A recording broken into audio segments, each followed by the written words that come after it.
అప్పుల బాధలు వెంటాడుతున్నాయా? అయితే 6 జేవిఆర్ వారి జాతిరత్నాలు ధరించండి. అందరికీ నమస్కారం. వెల్కమ్ టు మనం టీవీ. నేను మీ పవన్ బెస్వాడ. ఇప్పటికే మద్యం కుంభకోణం కేసులో పలువురు అరెస్ట్ అవుతున్న నేపథ్యంలో జగన్ ఇలాఖాలో అధికార తొత్తులుగా వ్యవహరించినటువంటి కీలకమైనటువంటి 4 వ్యక్తులు కూడా అరెస్ట్ అవడం జరిగింది. దానిలో ధనుంజయ రెడ్డి, కృష్ణమోహన్ రెడ్డి గత ప్రభుత్వ హయాంలో వైఎస్ జగన్మోహన్ రెడ్డికి అత్యంత సన్నిహితంగా మెలిగినటువంటి వ్యక్తులు. వీరితో పాటే ఇంకా చాలామంది ఈ కుంభకోణం కేసులో వరుసగా పేర్లు బయటకు వస్తూ ఉన్నాయి. ఈ నేపథ్యంలోనే ఒక్కొక్క వైసీపీ నేతలు మాట్లాడుతూ ఉన్నారు. రేపు మాపో జగన్మోహన్ రెడ్డి దాకా కూడా ఈ అరెస్టు వెళ్ళొచ్చు అని వాళ్ళే చెప్పుకుంటున్నారు. ఇక 2 నెలల్లో వైసీపీ అంతా జైల్లోనే ఉంటుంది ఇలా అక్రమ అరెస్టులు చేసుకుంటూ పోతే అంటూ ఈరోజు సజ్జల రామకృష్ణారెడ్డి చేసినటువంటి వ్యాఖ్యల్ని ఏ విధంగా చూడాలో దీనిపై విశ్లేషణ తీసుకుందాం. మనతో పాటు స్టూడియోలో అందుబాటులో ఉన్నారు టీడీపీ అధికార ప్రతినిధి విద్యాసాగర్ రావు. సార్ నమస్కారం. నమస్కారం.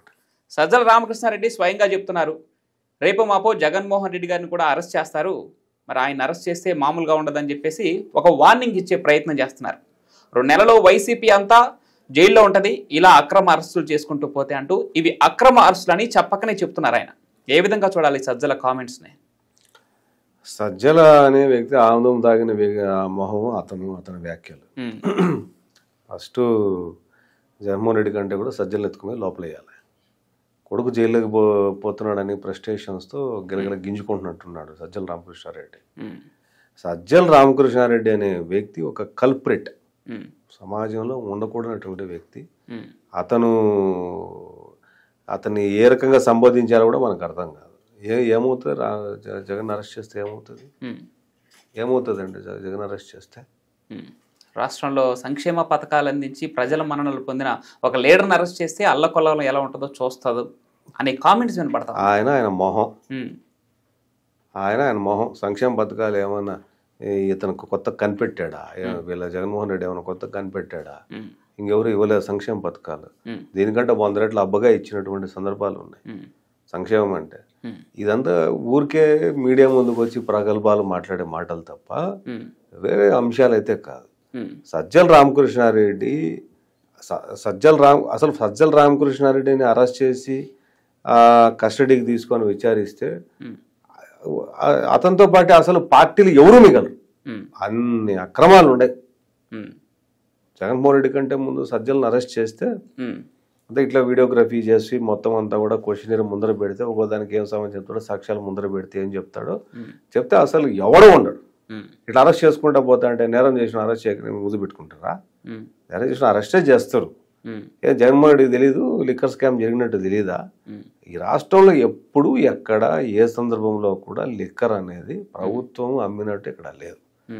కనుక సందర్భంలో లిక్కర్ను నిషేధించాలని చెప్పేసి దుబ్బుగుంట ఉద్యమం జరిగింది. బహుశా మీరు అప్పటికి మీ వయసంతో నాకు తెలీదు. 90s దుబ్బుగుంట ఉద్యమం జరిగింది నెల్లూరు జిల్లా.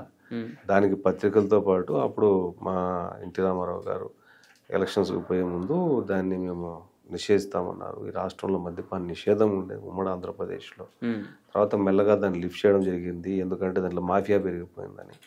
దానికి ఒక ప్రొసీజర్ ప్రకారం మెల్లగా చేసుకున్నటువంటి సందర్భాల్లో నీ పాటికి నువ్వు సొంతంగా మద్యం కంపెనీలు పెట్టుకొని అప్పటి వరకు ఉన్న మద్యం కంపెనీలన్నింటినీ మూసేయించి వాళ్ళు బ్లాక్మెయిల్ చేసి వాళ్ళు కమిషన్లు ఇస్తేనే వచ్చేటట్టు, కమిషన్ లేకపోతే రాష్ట్రంలో చేయనట్టు, నువ్వు అది ఏం బ్రాండ్లు పెట్టావు, ఎక్కడ బ్రాండ్లు పెట్టావు, ఎవరికి వెళ్ళి తీసుకొచ్చేసి మొత్తం అంతా నువ్వు డిగ్రీ చదువుకున్న పిల్లలందరినీ ఉద్యోగాలు, మద్యం దుకాణం ఉద్యోగాలు ఇప్పించి టీచర్లు నువ్వు కాపలాగా పెట్టి మద్యం పంపించినోడు నువ్వు. నీకు అందరికీ తెలుసు అది కల్తీ మద్యం అని చెప్పి తెలుసు. గూడెం, ఇక్కడ ఒక గూడెంలో జంగారెడ్డి గూడెంలో 45 మంది దాకా చనిపోయారు. దాని మీద ఇప్పుడు కమిటీ వేసి ఎంక్వైరీ కమిటీ వేశారు. నెల్లూరు ప్రకాశం జిల్లాలో శానిటైజర్ తాగి 32 మంది చచ్చిపోయారు. మదనపల్లి లాంటి ఊర్లో ఒక కుర్రోడు ఇది అసలు మద్యమే కాదు కల్తీ మద్యం ఇది తాగితే చచ్చిపోతారంటే రాత్రి తాగి తెల్లారి 9 గంటలకు శవం మీద వెళ్ళాడు. ఇవన్నీ చేసింది జగన్మోహన్కి ఏం తెలియక జరిగిందా?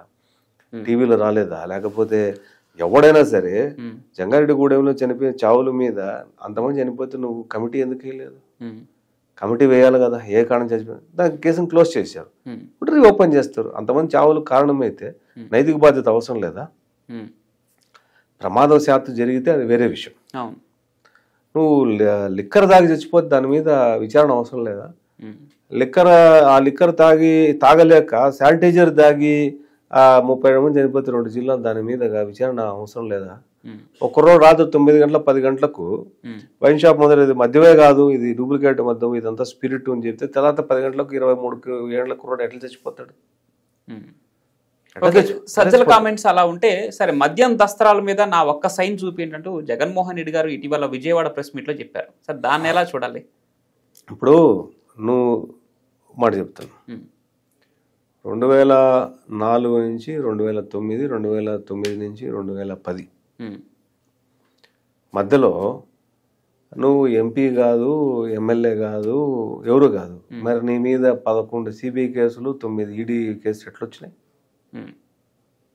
నీ నాయన ముఖ్యమంత్రిగా అసలు నువ్వు గవర్నమెంట్లో లేవు కదా, మరి నీ మీద ఎందుకు ఆరోపణలు వచ్చినాయి? నువ్వు ఎట్లా కాగలిగావు? సాక్షి పేపర్కి ఓనర్ అయిపోతివి, భారతీయ సిమెంట్కి ఓనర్ అయిపోతివి, ఇంకో దీనికి దేశంలో ఉన్న దరిద్రమైన కంపెనీలందరికీ నువ్వే ఓనర్ అయిపోతివి. ఎక్కడి నుంచి వచ్చింది నీకు అవంతా? నువ్వు ఆ రోజు కనీసం ఎమ్మెల్యే కూడా కాదు, ఈరోజు ఎమ్మెల్యే, నువ్వు ఒక ముఖ్యమంత్రివి, నీకు ఈ రోజు చెప్తావు నువ్వు. మరి ఆ రోజు సంగతి ఏంటి? ఆ రోజు నువ్వు అసలు ఏ స్థానంలో లేనోడివే, నువ్వు నీ కేసులు ఇరుక్కున్నాడువి. నా సంతకం ఆ రోజు అసలు నువ్వే కన్సర్న్, కానీ నీ మీద కేసు ఎందుకు వచ్చినాయి? శ్రీలక్ష్మి మొన్న తెలంగాణ హైకోర్టు శ్రీలక్ష్మిని ఐఏఎస్ని ఆమెని లిస్టులోంచి తీసేస్తే, అక్యూల్ లిస్టులో తీసేస్తే సుప్రీంకోర్టు రివర్స్ మళ్ళీ ఎందుకు విచారించమని చెప్పింది? నువ్వు డిశ్చార్జ్ పిటిషన్లు వేస్తే నీ మీద ఎందుకు డిశ్చార్జ్ పిటిషన్స్ అలో చేయటం లేదు? నువ్వు విచారణ చేస్తే నీ మీద ఎందుకు డిశ్చార్జ్ పిటిషన్స్ జరగటం లేదు? నీ మీద 11 ఛార్జ్షీట్లు సిబిఐలో ఉండే, 9 ఛార్జ్షీట్లు ఈడీలో ఉండే, నీ ప్రాపర్టీస్ అటాచ్లో ఉండే. ఏ కారణం లేకుండానే, ఏ ఎవిడెన్స్ లేకుండానే 15 ఏళ్ళ నుంచి నీ ప్రాపర్టీస్ అన్ని అటాచ్మెంట్లో ఉన్నాయా? నువ్వు 18 నెలలు జైలుకు పోయేసి వచ్చావా? 20 దొంగ మాటలు మాట్లాడతావా? నా సంతకం చూపియండి అని. నీ సంతకం ఉండే నీకు అవన్నీ వచ్చిన కేసు తిరుక్కున్నావా? నువ్వు ముఖ్యమంత్రివి, నువ్వు ముఖ్యమంత్రి స్థానంలో ఉండి నీ ఆర్డర్ ప్రకారమే జరిగినాయి అన్ని. నా ఆర్డర్ ప్రకారం జరగలేదని నువ్వు చెప్పు చూద్దాం. నాకు సంబంధం లేదని చెప్తున్నావు, నేను ఎవరికి ఆర్డర్ లేదని చెప్పండి చూద్దాం. రాజకేశ్ రెడ్డి, ధనంజయ రెడ్డి, వీళ్ళు చెప్తారు. ఎవరి హయాంలో వివేకాంధ్ర మర్డర్ కేసులో నువ్వు విడ్రా చేసుకున్నావు? నీ సొంత బాబాయ్ కేసు ఎందుకు విడ్రా చేసుకున్నావు? ఇవన్నీ కూడా ఎందుకంటే వాళ్ళు పక్క క్రిమినల్స్ అండి వాళ్ళు. అది criminal attitude. They are absolutely organised criminals. That family belongs to criminal family. ఆ కుటుంబమే ఒక క్రిమినల్ కుటుంబం. వాళ్ళకి తెలిసింది క్రిమినాలజీ మాత్రమే, పాలిటిక్స్ కాదు. పాలిటిక్స్ అనేటివి, ఫెయిర్ పాలిటిక్స్ అనేటివి వేరు. అవి చాలా మంది చేశారు దేశంలో. కానీ ఇంత క్రిమినల్ పాలిటిక్స్ చేయటం అన్నది ఈ దేశంలో ఒక్క వీళ్ళ కుటుంబానికి జరిగింది. ఈ కుటుంబాన్ని ఆదరించేటోళ్ళు, ఈ కుటుంబం మీద వెనకంటి నడిచేటోళ్ళు వాళ్ళకే సరిపోయింది. ఆ క్రిమినల్ కుటుంబంతో ఉన్నటువంటి సజ్జల రామకృష్ణారెడ్డి కూడా క్రిమినలే. సజ్జల రామకృష్ణ క్రిమినలే. పెద్దిరెడ్డి రామకృష్ణారెడ్డి మఠం బుగ్గ మా ఇంటి వెనకలు ఉంటాయి తిరుపతిలో. మా ఇంటి వెనకలే పెద్దిరెడ్డి ఇల్లు, రోడ్డు కట్టు వెనకల వైపు వాళ్ళిల్లు. నా కళ్ళ ముందర జరిగిండండి, నా కళ్ళ ముందర నేను సాక్షి. ఆక్రమణ జరిగేటప్పుడు 2019 వరకు that fields only open fields అన్నమాట. అవి గవర్నమెంట్ వచ్చిన 3 రోజులు ఫెన్సింగ్ వేసారు నా కళ్ళ ముందర. నా కళ్ళ ముందర జరిగింది అది. నేను ప్రత్యేక సాక్షి. 2019 ఏంటి ఆ ప్రాపర్టీ ఏంటి, ఆఫ్టర్ గెటింగ్ రిజల్ట్ 2019లో ఆ ప్రాపర్టీ ఎట్లా ఆక్యుపై చేసుకునేది, it was happened in front of me. ఆ చుట్టుపక్కల అందరూ ప్రత్యేక సాక్షులు. పెద్దిరెడ్డి ఏంది, పెద్దిరెడ్డి బతికేంది అసలు మా కళ్ళ ముందర. మిథున్ రెడ్డి ఆయన ఆ స్కామ్లో గవర్నమెంట్లో జరగాల్సినటువంటి క్యాబినెట్ ముఖ్యమంత్రి ఆధ్వర్యంలోనో లేకపోతే సెక్రటరియట్లోనో జరగాల్సినటువంటి మీటింగ్ ప్రైవేట్ ఇండ్లలో జరుగుతుందా? లిక్కర్ పాలసీ మీద ఎవరు అధ్యక్షతన? మిథున్ రెడ్డి అధ్యక్షన. Who is Mithun Reddy? What is he? ఎవడండి మిథున్ రెడ్డి? అది ఒక క్రిమినల్ ఫ్యామిలీ, వాళ్ళది ఒక క్రిమినల్ బ్యాక్గ్రౌండ్. ఈ క్రిమినల్ బ్యాక్గ్రౌండ్ ఉండే వాళ్ళందరూ కూడా క్రిమినల్ పార్టీలో ఉంటారు. శవం మీద పుట్టినటువంటి పార్టీ అది. నేను చెప్పడం కాదు, సొంత చెల్లెలు సునీత, చిన్నాయన కూతురు, రక్తపు అడుగుల మీద వేసినటువంటి పునాది వైసీపీ పార్టీ అని చెప్పింది. Who is Vidyasagar? Okay. Who are you? You are third party, I am also third party. We are commenting on that party. But సొంత చిన్నాయన కూతురు, సొంత చెల్లెలు, తోడబుట్టిన చెల్లెలు ఏం చెప్తున్నారు? రక్తపు పునాదుల మీద పుట్టినటువంటి పార్టీ వైసీపీ పార్టీ అని చెప్పి వాళ్ళే చెప్తున్నారు. నేను చెప్పేది ఏంది? సరే, ఇక్కడ నాయకుడు ఓకే, నేతలు ఓకే, వాళ్ళ అరెస్టుల పైన వీళ్ళు అక్రమ అరెస్టులు అంటూ వేస్తున్నారు ముద్ర, ఓకే, అంతవరకు ఓకే. కానీ అధికారులు, అప్పుడు ఈ జగన్మోహన్ రెడ్డి శాశ్వత ముఖ్యమంత్రి, వాళ్ళదే శాశ్వత అధికారం భావించి వారికి తొత్తులుగా వ్యవహరించినటువంటి కొంతమంది అధికారులు బలైపోయారు. బలే అవసరం లేదు, బలేం లేదు. మామూలుగా రాజశేఖర రెడ్డి ఉన్నప్పుడు కూడా ఈ శ్రీలక్ష్మితో పాటు కొంతమంది ఐఏఎస్లు ఐపీఎస్లు వెళ్ళిపోయారు, క్యారెక్టర్లు పోట్టుకున్నారు, ఆస్తులు పోట్టుకున్నారు, అంతస్తులు పోట్టుకున్నారు. ఆ కుటుంబాలు ఇక్కడ అవమానాలు తట్టుకోలేక విదేశాలకు వెళ్ళి స్థిరపడిపోయిన అరెస్టుల దాకా వచ్చింది కదా. అప్పుడు కూడా అరెస్టులు జరిగాయి, ఇప్పుడు మళ్ళీ అరెస్టులు జరుగుతాయి.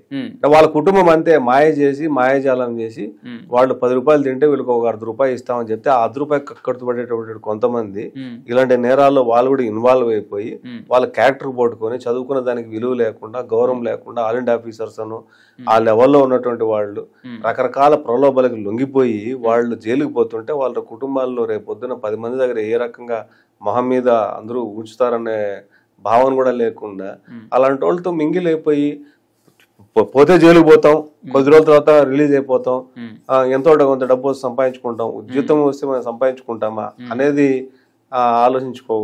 ఆలోచిస్తున్నారు. బట్ క్యారెక్టర్, చదువు, దేశానికి మీరు ఇచ్చిన వాటి వాగ్దానం, ఇన్ని రోజులు దేశ ప్రజల పన్నులతో కట్టినటువంటి డబ్బులతో తీసుకున్న జీతం విలువ అది ఆలోచించడంలే ఆ కొంతమంది అధికారులు.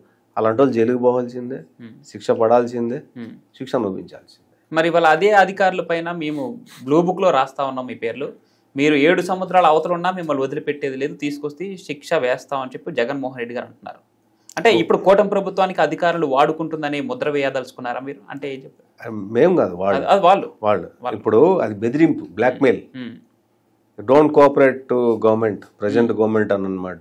అంటే అధికారం థ్రెట్ చేయటం, ఏదో కారణం పెట్టి వేస్తాను కాబట్టి ఈ గవర్నమెంట్కు నువ్వు ఉద్యోగం చేయొద్దు, ఈ గవర్నమెంట్కి సపోర్ట్ చేయొద్దు, అదొక రకమైన థ్రెట్. నీ థ్రెట్లకు ఐఏఎస్లు ఐపీఎస్లు భయపడతారా? దెన్ ఆఫీసర్స్, వాళ్ళ రూల్స్ వాళ్ళ కథలు వాళ్ళకు ఉన్నాయి, నువ్వు వాటిని ఏం చేయలేవు. నువ్వు 7 సముద్రాలు దాటిన తర్వాత కూడా తీసుకొని వస్తావంటే నీ బుడ్డ బెదిరింపులకు బెదిరే దేవుడు. నువ్వే ఇప్పుడు జైలుకు పోతావు, ఎన్ని రోజులు జైల్లో ఉంటావు, శిక్ష పడితే నువ్వు బయటకు వస్తావో తెలియదు. నువ్వు వాడిని లాక్కొని వస్తావు, వీడిని లాక్కొని వస్తా అంటే ప్రజలకు నువ్వేం చెప్తావు? ఎలక్షన్ తర్వాత లాక్కొచ్చే పాలిటిక్స్ చేస్తానని చెప్తావా? నువ్వు లాక్కొచ్చే పాలిటిక్స్ చేస్తానని చెప్పడం వల్ల నీకు 11 సీట్లు వచ్చినాయి. నువ్వు డిస్ట్రక్షన్ పాలిటిక్స్ చేయడం వల్ల నీకు 11 సీట్లు వచ్చినాయి. నువ్వు చేసిన అన్యాయాలు, అక్రమాలు, దౌర్జన్యాలు, దాష్టికాలు చూసినప్పుడు దానికి తట్టుకోలేక 11 సీట్లు వచ్చాయి. మళ్ళీ నువ్వు బుక్లో రాసుకో, వాడిని పట్టుకొని వస్తా, వాంతంతా నేను సినిమా చూపిస్తా, 2.0 వేరే లెవెల్ అంటే ఒక లెవెల్ చూస్తే నీకు 11 సీట్లు వచ్చినాయి. వేరే లెవెల్ నువ్వు ఇదే రకంగా మాట్లాడితే నువ్వు కూడా రావు. ఫైనల్ గా సజ్జల కామెంట్స్ మీద ఒక మాటలో వాడు మొహం అంత సీన్ లేదు, ఆమెతో దాని మొహం వాడును. సజ్జల రామకృష్ణ రెడ్డి చెప్తే భయపడిపోతాడు ఎవడైనా. ఎవడండి సజ్జల? అటవీ భూమిని ఆక్రమించుకున్నటువంటి దొంగ, అటవీ భూమిని ఆక్రమించుకొని అనుభవిస్తున్నటువంటి దొంగ, అడవి దొంగ, ల్యాండ్ గ్రాబర్.